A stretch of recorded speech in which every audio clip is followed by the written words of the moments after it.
ಸ್ವಲ್ಪ ಮೂವ್ ಮಾಡ್ಬೇಕು ಮುಂದಕ್ಕೆ. ಅದಾದ್ಮೇಲೆ ನೀವು ಹಿಂದೆಗಡೆ ಹೋಗ್ಬೇಕು ಅನ್ಕೊಂಡಿದ್ರೆ ಹಿಂದೆ ತೆಗಿಬಹುದು. ನೀವು ಗಾಡಿ ಹಿಂದೆ ಹೋಗ್ಬೇಕು ಅಂದ್ರೂ ಕೂಡ ಫಸ್ಟ್ ಮುಂದೆ ತೆಗೆದು ಹಿಂದೆ ತೆಗಿಬೇಕು.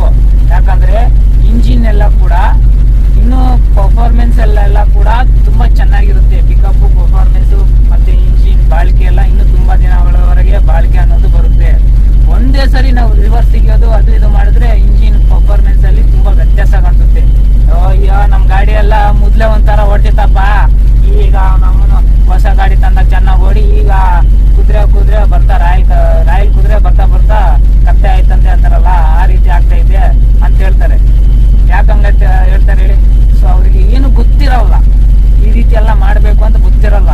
ಈಗ ಈ ಜನರೇಷನ್ ಏನೈತೆ, ಈಗ ಹೊಸದಾಗಿ ಈ ಫೀಲ್ಡಿಗೆ ಬಂದಿರ್ತಾರೆ, ಅವ್ರಿಗೆ ಸರಿಯಾಗಿ ಗಾಡಿ ಕೆಲಸನೇ ಗೊತ್ತಿರಲ್ಲ, ಡ್ರೈವರ್ಗಳಾಗಿರ್ತಾರೆ. ಈ ಗಾಡಿಯಲ್ಲಿ ಏನ್ ಆಗ್ತಿದೆ ಅಂತ ಗೊತ್ತಾಗಲ್ಲ. ಇವನ್ನೆಲ್ಲ ತಿಳ್ಕೊಂಡಿದ್ರೆ ಅದು ಏನಾಗುತ್ತೆ ಅಂದ್ರೆ ಈ ಗಾಡಿಯಲ್ಲಿ ಈ ತರದ ಕೆಲಸ ಮಾಡಿಸ್ಬೇಕು ಅಂತ ನಮಗೆ ಗೊತ್ತಾಗೋಗುತ್ತೆ. ಮತ್ತೆ ಗಾಡಿಯಲ್ಲಿ ನಾವು ಏನೇನು ಆನ್ ಮಾಡ್ತೀರಾ ಎಲ್ಲ ಕ್ಲೀನಾಗಿ ನೀವು ಎಷ್ಟೇ ದೂರ ಹೋಗ್ಬೇಕು ಅಂದ್ರೂ ಕೂಡ ಈ ರೀತಿ ಸ್ಟಾರ್ಟ್ ಮಾಡಿ ಸ್ವಲ್ಪ ಹೊತ್ತು ಬಿಟ್ಟರೆ ಅದು ಇಂಜಿನ್ ಎಲ್ಲ ಸ್ವಲ್ಪ ಒಂದು 10 ನಿಮಿಷ ಟೈಮ್ ತಗೊಳುತ್ತೆ ಅಷ್ಟೇ ಬೆಳಿಗ್ಗೆ ಹೊತ್ತು. ಅದಾದಮೇಲೆ ನೀವು ಆರಾಮಾಗಿ ಓಡಿಸ್ಕೊಂಡು ಹೋಗ್ಬೋದು. ಮತ್ತು ಎಲ್ಲ ಏನೇನು ಆನ್ ಮಾಡಬಾರ್ದು ಸ್ವಲ್ಪ ಹೊತ್ತು.